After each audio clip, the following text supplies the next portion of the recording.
नमस्कार साथियों, एक बार फिर से आप सभी का स्वागत है मेरे YouTube चैनल इंग्लिश विद विकास झा में। आज के सेशन में हम टॉप 20 मॉडल वर्ब्स के एमसीक्यूज करने जा रहे हैं और ये आपके विभिन्न प्रतियोगी परीक्षाओं में पूछे जा चुके हैं। आप किसी भी तरह की एग्जामिनेशन की तैयारी कर रहे हो जहां पर इंग्लिश से जुड़े हुए प्रश्न पूछे जाते हैं, चाहे आप एसएससी की तैयारी कर रहे हो, बैंकिंग, रेलवे या किसी अन्य प्रतियोगी परीक्षा की तैयारी कर रहे हो, यह सभी जगह आपके लिए बेनिफिशियल साबित होने वाला है। तो बस करना आपको क्या है, वीडियो के अंत तक बने रहिए। जो भी क्वेश्चंस बताए जा रहे हैं और उससे जुड़े हुए जो भी कॉन्सेप्ट्स आपको समझाए जा रहे हैं, बस उसे नोट डाउन करते रहिए। और इस वीडियो का यदि आपको पीडीएफ चाहिए तो आप मेरा टेलीग्राम चैनल है इंग्लिश विद विकास झा, वहां से आप इसे प्राप्त कर सकते हैं। After 1 or 2 days that will be provided। तो चलिए बिना देर के हम आज के सेशन की शुरुआत करते हैं। आज के सेशन का फर्स्ट क्वेश्चन है हमारा, कहता है he worked hard so that he dash succeed. अब यहाँ पे देखेंगे कि किस तरह के हमारे मॉडल वर्ब का प्रयोग होगा। अब देखेंगे सबसे पहली बात कि ये पूरा का पूरा सेंटेंस अगर देखें हम, तो इस सेंटेंस को रखा गया है पास्ट टेंस में। अब देखेंगे कि ये पास्ट टेंस में है, इस बात की पुष्टि कौन करता है? तो इस बात की पुष्टि करता है ये हमारा वर्ब जो सेकेंड फॉर्म ऑफ वर्ब है। और सेकेंड फॉर्म ऑफ वर्ब हम सब जानते हैं कि पास्ट इंडेफिनिट टेंस में प्रयुक्त होने वाला वर्ब है। क्लियर है? इसके बाद देखना है आपको, ये सो दैट जो है ना, इसको बोलते हैं हम कंजंक्शन ऑफ पर्पस। ये क्या है हमारा? Conjunction of purpose. यह पर्पस दर्शाता है कि कोई कार्य क्यों किया गया, उसको करने का पर्पस क्या था। तो देखेंगे ही वर्कड हार्ड, उसने कठिन परिश्रम की। तो ये कठिन परिश्रम करने की आवश्यकता क्यों थी? तो हम देखेंगे सो दैट बताता है कि ताकि उसको सफलता मिल सके। ठीक है ना? मतलब आप कहते हो कि कोई काम कर रहे हैं, उसके पीछे का एक रीजन है कि ये हमें अचीव करना है। इस सेंस में क्या करते हैं, मे या माइट का प्रयोग करते हैं। जब सेंटेंस हमारा प्रेजेंट टेंस में हो, प्रेजेंट के किसी भी टेंस में, इंडेफिनिट, कॉन्टिन्यूअस, परफेक्ट कॉन्टिन्यूअस या परफेक्ट में हो, तो वहां हम मे का प्रयोग करेंगे। जैसे ही हमारा ये पास्ट में दिख रहा है, तो जिस कारण से हम क्या करेंगे, मे के पास्ट फॉर्म का प्रयोग करेंगे जो कि माइट है। अर्थात ऑप्शन नंबर सी जो है आपका करेक्ट आंसर हो जाएगा। क्लियर है? चलिए आगे बढ़ते हैं। नेक्स्ट हमारा कहता है he dash not speak well at the function. अब देखिए यहाँ पे क्या होगा, कुड होगा, शुड होगा, मस्ट होगा, नीड होगा। अब देखिए कोई भी व्यक्ति कहीं पे किसी फंक्शन में कुछ बोलना चाह रहा है या बोलने वाला है, तो उसे तो अच्छा बोलने की आवश्यकता होगी ना, तो नीड तो इसलिए खत्म हो जाएगा। अगर इसका प्रयोग करते हैं he need not speak well at the function, तो मतलब है उसको फंक्शन में अच्छा बोलने की आवश्यकता नहीं है, जो कि एक निगेटिव मैसेज को कन्वे करता है। और मस्ट भी तो सिमिलर है, मस्ट थोड़ा ज्यादा फोर्सफुल है। ये हमारा ऑब्लिगेशन को दिखाता है, ये कंपल्सन को दिखाता है, नेसेसिटी को दिखाता है। तो यह मस्ट की भी आवश्यकता नहीं होगी। वहीं शुड की बात करें तो शुड भी क्या है, ये सजेशन के रूप में दिया जा रहा है कि भाई उसे फंक्शन में अच्छा नहीं बोलना चाहिए। अर्थात यहां ऑप्शन नंबर ए जो है ये बच गया, यही आपका करेक्ट आंसर होगा। ये क्यों होगा? तो देखिए वह फंक्शन में अच्छा नहीं बोल सका। पास्ट में हम पास्ट की कोई ऐसी एक्टिविटी जो आप नहीं कर पाए, उस चीज को बताने के लिए, एबिलिटी को दर्शाने के लिए हम कुड का प्रयोग करते हैं, जो यहां फिट बैठ रहा है। क्लियर है? चलिए नेक्स्ट हमारा कहता है व्हेन ही वाज यंग। देखिए पास्ट में, व्हेन ही वाज यंग, जब वह बच्चा था या युवा था, ही डैश रीड फॉर आवर्स। अब वह घंटों पढ़ सकता था या पढ़ता था। देखेंगे यहाँ पे कैन का प्रयोग तो होगा नहीं। क्यों नहीं होगा? क्योंकि हमारा सेंटेंस जो है पास्ट का है, और पास्ट में हम जानते हैं कैन का प्रयोग नहीं करते हैं, कुड का प्रयोग करते हैं। ठीक है ना? मस्ट का भी सिमिलर कंडीशन है। मस्ट आप बताते हो किसी भी चीज के होने के लिए जो नेसेसरी है, कोई भी चीज जो उसको आप अवॉइड नहीं कर सकते हो, उस सेंस में। और ये सेंटेंस हमारा पास्ट का है, इस कारण से इसका भी प्रयोग नहीं करेंगे। अब बच गया आपका कुड और वुड। टेक्निकली इन दोनों का प्रयोग किया जा सकता है। कैसे? उस चीज को समझेंगे और इन दोनों के बीच के डिफरेंस को भी समझेंगे। कुड का प्रयोग अगर यहां करते हैं तो ये आप दर्शा रहे हैं कि पास्ट में उसकी एबिलिटी थी घंटों पढ़ने की। ठीक है ना? मतलब पास्ट में वो ये काम कर सकता था। ठीक है ना? ये दर्शाना चाहते हैं। और वही वुड का प्रयोग अगर करते हैं तो वुड का प्रयोग हम सिमिलरली किसके अनुसार करते हैं? यूज टू का। यूज टू का प्रयोग करते हैं पास्ट के ऐसे हैबिट को दर्शाने के लिए जो अब नहीं है, जिस हैबिट को आपने त्याग दिया है। अर्थात क्या हो जाएगा, व्हेन ही वॉज यंग, जब वह युवा था, he would read for hours, वह घंटों पढ़ता था। ठीक है ना, पास्ट की आप हैबिट की बात कर रहे हैं। अर्थात यहाँ कुड और वुड दोनों का प्रयोग किया जा सकता है। अगर एबिलिटी पास्ट की दिखानी है तो कुड का प्रयोग करेंगे, और पास्ट के हैबिट की बात करनी है तो वुड का प्रयोग करेंगे। क्लियर है? चलिए आगे बढ़ते हैं। नेक्स्ट हमारा कहता है how dash you open my letters. अब देखिए, यहां नहीं लग रहा है कि आपको कोई धमकी दिया जा रहा है, अर्थात तुम्हारी हिम्मत कैसे हुई मेरे लेटर्स को खोलने की। तो यहां पे क्या करेंगे, डेयर का प्रयोग करेंगे, जो कि दिखाता है लैक ऑफ करेज या करेज की बात करता है, प्रेजेंस ऑफ करेज की बात करता है। क्लियर है? चलिए नेक्स्ट की ओर बढ़ते हैं। नेक्स्ट हमारा कहता है dash you lend me a 5 rupee note. अब देखिए, लेंड का मतलब होता है किसी को उधार देना, और लेने के सेंस में हम क्या करते हैं, बोरो का प्रयोग करते हैं। अर्थात बोरो और लेंड एक दूसरे के एंटोनिम हो जाएंगे। क्लियर है? अब यह कहता है कि क्या आप मुझे एक 5 रुपए की नोट देंगे। अब यहां क्या है कि आप रिक्वेस्ट कर रहे हो, और जब किसी से हम क्या करते हैं, रिक्वेस्ट करते हैं, जहां पे आप क्या दिखाते हो, पोलाइटनेस दिखाते हो, वहां पे हम विल का प्रयोग करते हैं। अर्थात ऑप्शन नंबर बी हो जाएगा। शुड में आप क्या दर्शाना चाहते हो कि ऐसा करना चाहिए, सजेशन का बोध हो जाता है, जो कि यहां फिट नहीं बैठ रहा है। मे फॉर्मल रिक्वेस्ट होता है, यहां पे हम खास करके मे का प्रयोग हम वहां करते हैं जब हम फॉर्मल लैंग्वेज में किसी से कुछ परमिशन मांगते हैं। यहां परमिशन नहीं मांग रहे हो आप किसी से उधार मांग रहे हो। ठीक है ना? और वहीं पे मस्ट का प्रयोग जो है ये भी नहीं होगा। क्यों नहीं होगा, तो ये आप देखेंगे कि यहाँ पे फिट नहीं बैठ रहा है। मस्ट यू लेंड मी, आपको अवश्य मुझे 5 रुपए का नोट देना चाहिए। आपको लग रहा है ना कि ये अच्छा नहीं लग रहा है, सेंटेंस को बेहतर नहीं मीनिंग दे पा रहा है। अर्थात ऑप्शन नंबर बी जो है, जो कि पोलाइट रिक्वेस्ट की बात करता है, करेक्ट आंसर हो जाएगा। क्लियर है? चलिए नेक्स्ट की ओर बढ़ते हैं। नेक्स्ट हमारा कहता है we dash help the weak. अब देखिए, फिर यहां क्या कहता है कि हमें क्या करनी चाहिए, किसकी मदद करनी चाहिए, द वीक। वीक मतलब जितने भी कमजोर लोग हैं, चाहे वो गरीब हो, आर्थिक तौर पे हो, सामाजिक तौर पे हो, राजनीतिक तौर पे हो, या जिस भी आधार पे आप बात करें, अर्थात जो कमजोर हैं उनकी हमें मदद करनी चाहिए।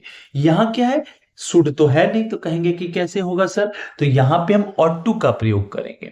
अब ought to का प्रयोग करते हैं हम जब इनर कंसाइंस से, जब आपके मन में कोई बात आती है जो नीति के अनुसार सही लगता हो, आपको एहसास होता है कि नहीं हम ऐसा करना चाहिए, तो उस स्थिति में हम ought to का प्रयोग करते हैं। समझ में आई बात? चलिए ऑप्शन नंबर ए इसका करेक्ट आंसर हो जाएगा।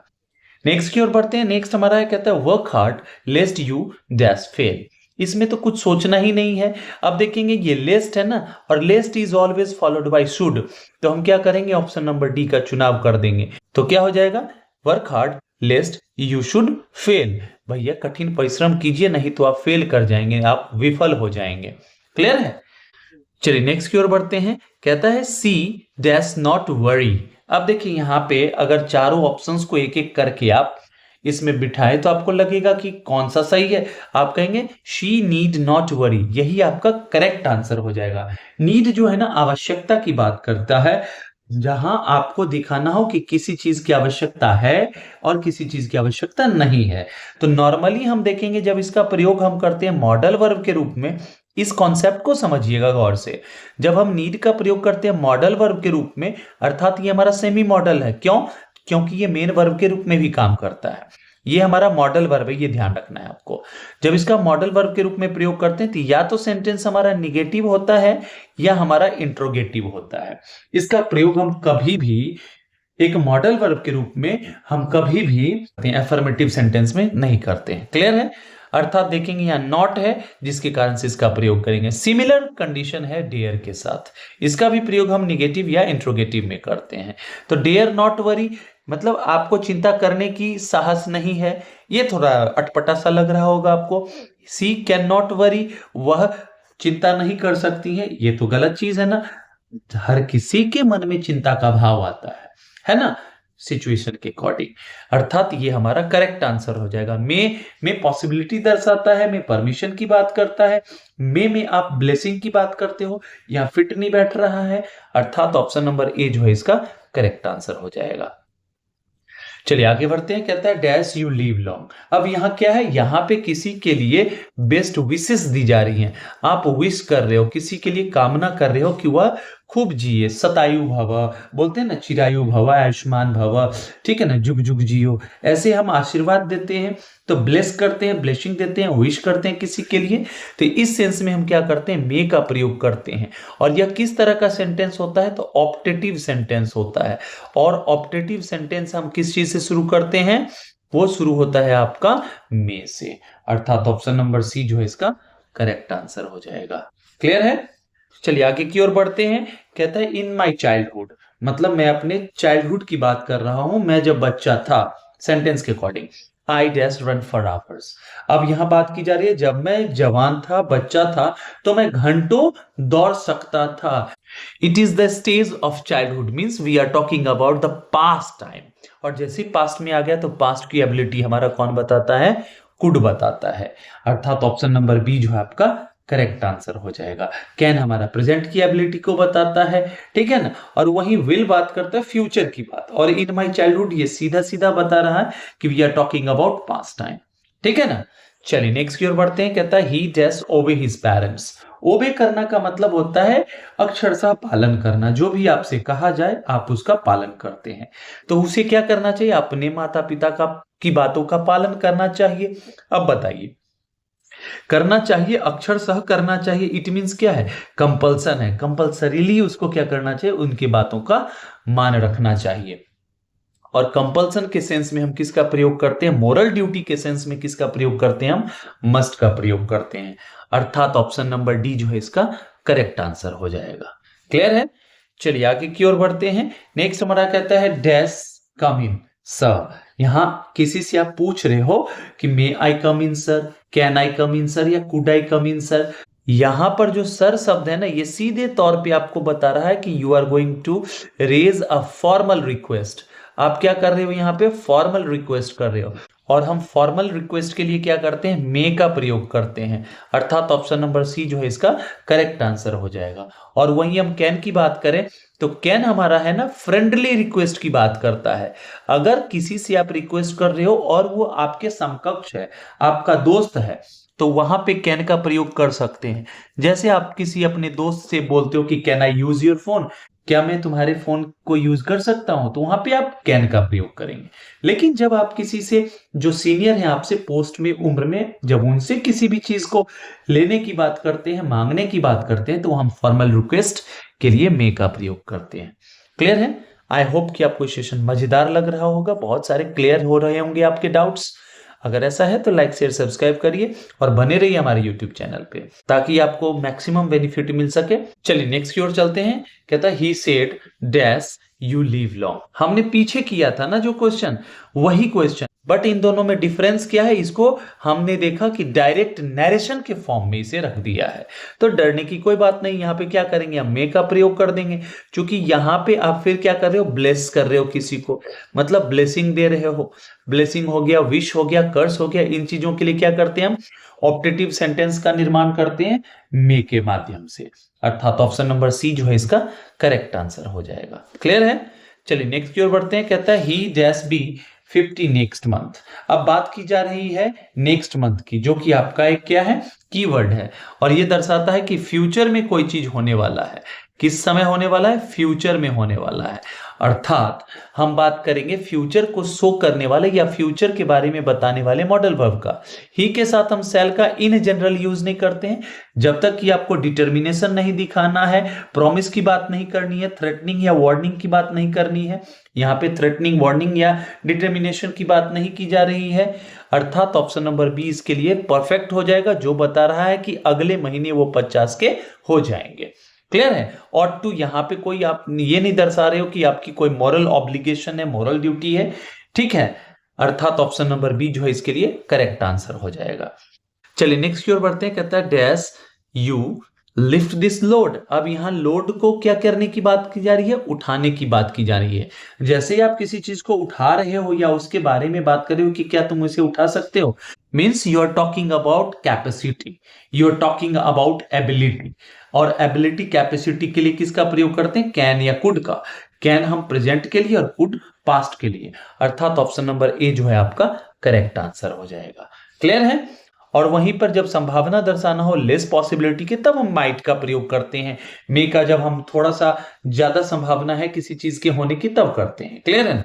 नेक्स्ट हमारा कहता है dash that I were A bird. अब यहां बात की जा रही है किस चीज की? यहां बात की जा रही हाइपोथेटिकल सिचुएशन की। आप ऐसे सिचुएशन को क्रिएट करना चाहते हो जो रियलिटी में है नहीं। अब इसके लिए क्या करते हैं? हम वुड दैट का प्रयोग करते हैं। अब देखेंगे वुड दैट का प्रयोग करेंगे, अर्थात ऑप्शन नंबर बी तो होगा, लेकिन इसका मतलब क्या है? इसके लिए आप ऐसे भी कर सकते हो, वुड दैट के जगह पे आप क्या लगा सकते हो?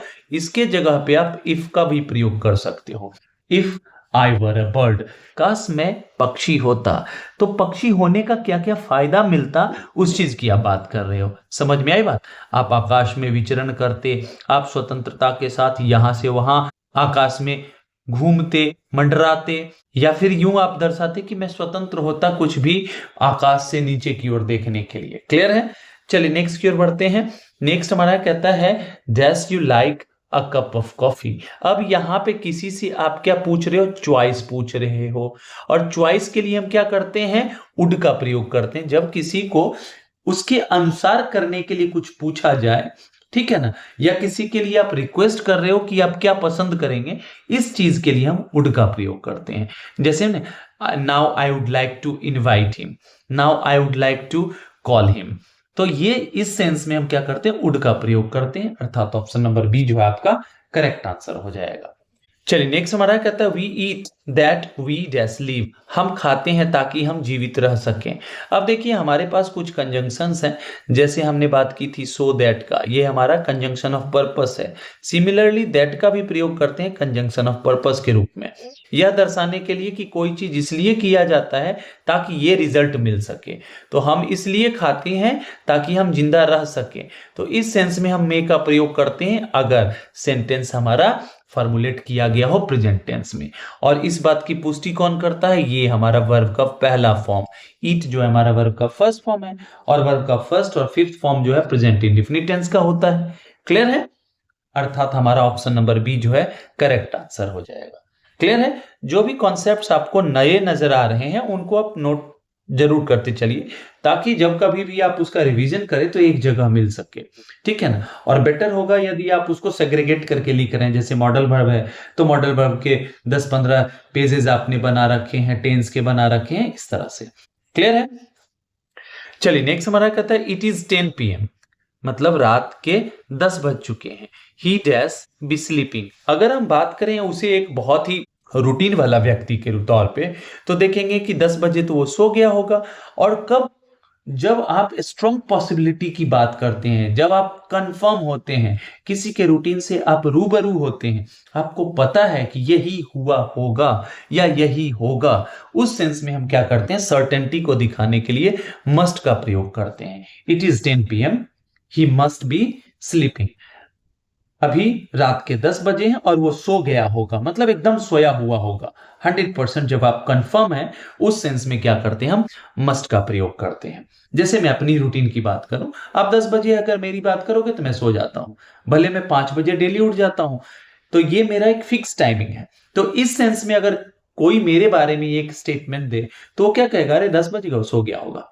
तो इस सेंस में हम सर्टेनिटी को दर्शाने के लिए मस्ट का प्रयोग करते हैं। क्लियर है? चलिए आज के सेशन के अंतिम क्वेश्चन को करते हैं, और यहां आपको बोला जा रहा है क्या? एक एप्रोप्रिएट मॉडल वर्ब का चुनाव करना है। पहले सेंटेंस को पढ़ लेते हैं।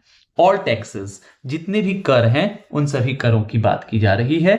Dash be paid in time, उसे क्या करना चाहिए? उसे आपको पे करना चाहिए। कब? समय रहते। कैसे समय रहते? तो देखिए टाइम के साथ जब हम इन लगाते हैं तो डेडलाइन से पहले की बात होती है। ठीक है ना? और वहीं पे अगर हम बात करते हैं ऑन टाइम, तो ऑन टाइम दर्शाता है एग्जैक्ट टाइम, जो टाइम दिया गया है उसी डेट में। लास्ट डेट में आप कोई चीज लास्ट डेट में कोई काम आप कर रहे हो, लास्ट टाइम में आप कोई काम कर रहे हो, जबकि उसका एक फिक्स टाइम है। क्लियर है ना? तो इस सेंस में इसका प्रयोग किया जाता है। अब देखिए टैक्स भरने की बात आती है तो समय से पहले आपको भरना ही पड़ेगा। अगर नहीं भरेंगे, अगर टैक्स की चोरी करेंगे, कर की चोरी करेंगे, तो याद रखिएगा आप पे क्या होगा? फ्रॉड का केस बनेगा, ठीक है ना, जिस कारण से आपको दंडित किया जाएगा, अर्थात ऑप्शन नंबर सी होगा। और मस्ट का प्रयोग हम वहां करते हैं, इसको ऐसे भी समझ लें, मस्ट का प्रयोग हम वहां करते हैं जहां पे उस चीज को फॉलो न करने का परिणाम बुरा हो सकता है। अगर हम बाइक से जा रहे हैं तो हमारे सिर पे क्या होना चाहिए, हेलमेट। अगर नहीं हम लगाएंगे तो क्या हो जाएगा कि भैया चालान कट जाएगा। तो ये हम देख रहे हैं कि उसका कुछ ना कुछ रिटेलिएशन में क्या है, आपको नुकसान है, तो वहां पे आप मस्ट लगाएंगे। क्लियर है? आई होप कि आपको ये सेशन बहुत ही इंफॉर्मेटिव लगा होगा, बहुत ही मजेदार लगा होगा। बहुत सारे कॉन्सेप्ट्स ऐसे होंगे जो आपके लिए बेनिफिशियल साबित होंगे। इसी कारण से तो हम आपके लिए क्वेश्चंस लाते हैं ताकि आपको थोड़ा हेल्प मिल सके। आप जहां भी पढ़ते हैं बहुत अच्छी बात है, लेकिन कुछ क्वेश्चंस इस तरह के भी बनाते रहिए ताकि आप में शार्पनेस आवे, आपकी टाइमिंग सुधरे और आप एग्जाम ओरिएंटेड हो सकें। चलिए, till the time we meet next, happy learning and keep evolving. Thank you so much.